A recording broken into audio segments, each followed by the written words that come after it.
Hello guys, मैं हूं सोहेल रजा और स्वागत है आपका मेरे यूट्यूब चैनल रजा रेफ्रिजरेशन में।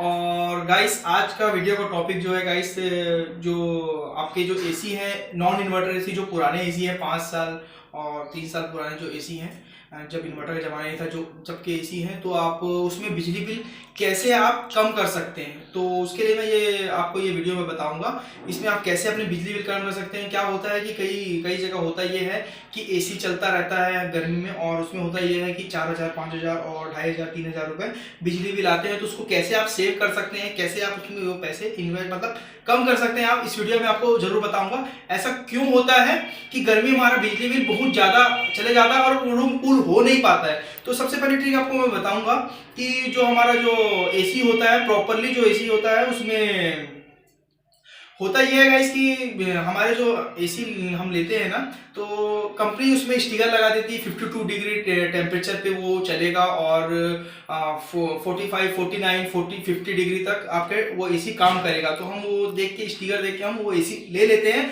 लेकिन आपको मैं हकीकत बताऊं तो हमारा जो 42 टेम्परेचर जब होता है गर्मी के मौसम में, मार्च और अप्रैल के महीने के और मई के महीने में, जो 42 से पार जाता है जो टेम्परेचर, तो आपको मैं सीधी सिंपल बात बता दूं, 42 डिग्री में आपका कंप्रेसर बिल्कुल भी वर्क नहीं करता है।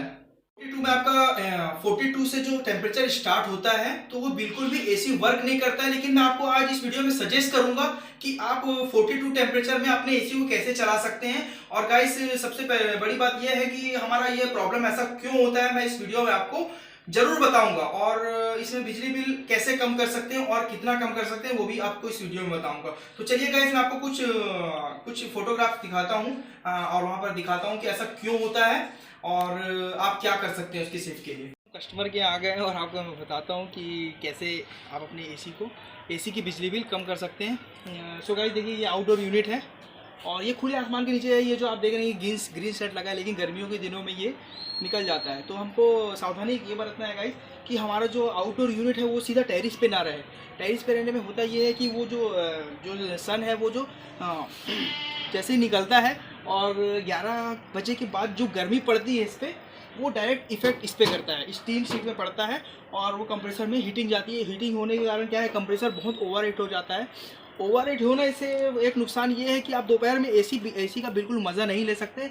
होता भी ये है कि हमारे घर में आदत एक ऐसी बनी रहती है कि अगर कूलिंग नहीं हो पाता है 27, 24 या 28 या 30 डिग्री में, अगर कूलिंग प्रॉपर नहीं हो पा रही है, तो हमारे घर करते ये हैं कि 18 डिग्री में उसको चलाते हैं। 18 डिग्री में चलाने में नुकसान एक आप ही का है कि कंप्रेसर जो है वो चलेगा नहीं, और ऊपर से आपका बिजली जो है 10 गुना ज़्यादा आएगा।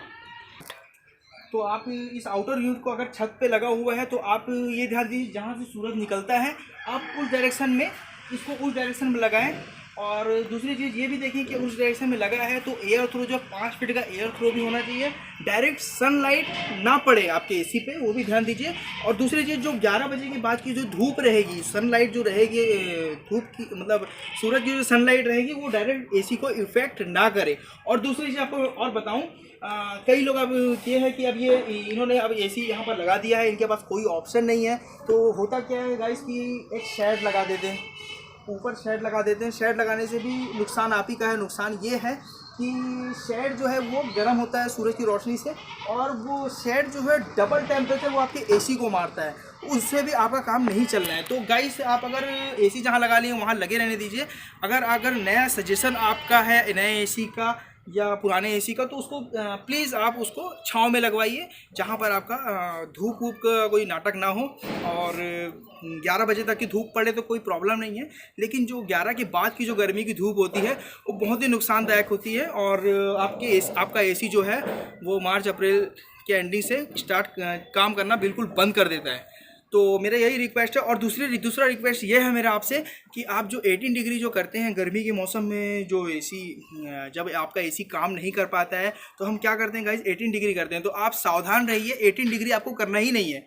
आपको दोपहर में आपको 11 बजे से 5 बजे तक आप उसको 28 डिग्री सेंटीग्रेड में आप चलाइए उस एसी को। उसमें आपको फ़ायदा ये होगा कि आपका जो रूम है वो एकदम चिल तो नहीं कर पाएगा, लेकिन आपको बैठने लायक वो रूम बना देगा। लेकिन क्या होता है गाइस, कई लोगों का एक सवाल होता है कि हम एसी लिए हैं तो वो गर्मी के लिए यूज़ के लिए, लेकिन गाइस हम उसमें कुछ कर नहीं सकते। कंप्रेसर जो है वो 42 डिग्री तक ही काम करता है, और उसके ऊपर और उसके आसपास भी टेम्परेचर रहा तो भी वो अच्छे से काम नहीं कर पाता है। लेकिन आपको मैं ये जो मैं बता रहा हूँ ये फॉर्मूला, कि आप अगर आउटर यूनिट को मतलब सूरज जहाँ से उगता है उस वाले डायरेक्शन में अगर लगाएंगे और छाँव रहे, वहाँ पर पूरा दिन छाँव रहे, तो यकीन मानिए आप बाहर के टेम्परेचर से वो टेम्परेचर 5 डिग्री कम से कम होगा।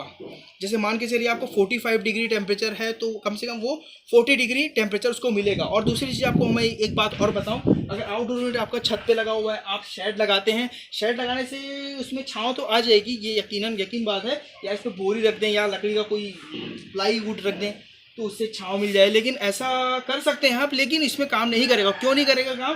क्योंकि जो आसपास का जो वातावरण है, यहाँ की जो एयर है, वो एयर आउटडोर यूनिट खींचेगा, तो वो जो एयर खींचेगा वो उसी टेम्परेचर की एयर खींचेगा और बाहर भी गर्म फेंकेगा।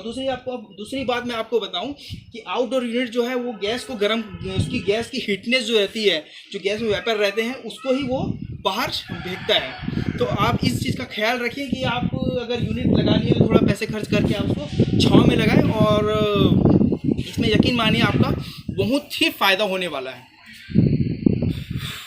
तो गाइस एक चीज़ और आपको मैं पॉइंट बता दूं कि कुछ मतलब कस्टमर ये भी मतलब कुछ घर ऐसे भी होते हैं कि मतलब बैक साइड में स्पेस नहीं रह पाता, उनको छत पे ही लगाना पड़ता है। तो गाइस मैं आपसे रिक्वेस्ट यही करूंगा कि थोड़ी छांव वाली जगह जो रहे, डायरेक्ट उसमें सनलाइट ना पड़े, उस पर आप वो काम कर सकते हैं। और दूसरी चीज़ होता ये है कि आपका अगर सूरज जहाँ से निकल रहा है, जिस दिशा से निकल रहा है, उस दिशा पे आप अगर आउटर यूनिट लगाते हैं जिधर मतलब 11 बजे के बाद धूप नहीं आती, तो वहाँ पे आपका काम चल सकता है। और अगर उस जगह पे भी अगर आपको दिक्कत है तो बैक साइड वाली जो उत्तर दिशा होती है उस डायरेक्शन में आप लगा सकते हो, क्योंकि वो गर्मी में उस जगह पे धूप डायरेक्ट नहीं पड़ती है, तो उसमें आपको बहुत फायदा होने वाला है। उम्मीद है गाइस आपको मेरा वीडियो पसंद आया हो और शायद मैं आप लोग को अच्छे से समझा पाया हूँ, आप लोग को मेरी बात समझ आ गई हो।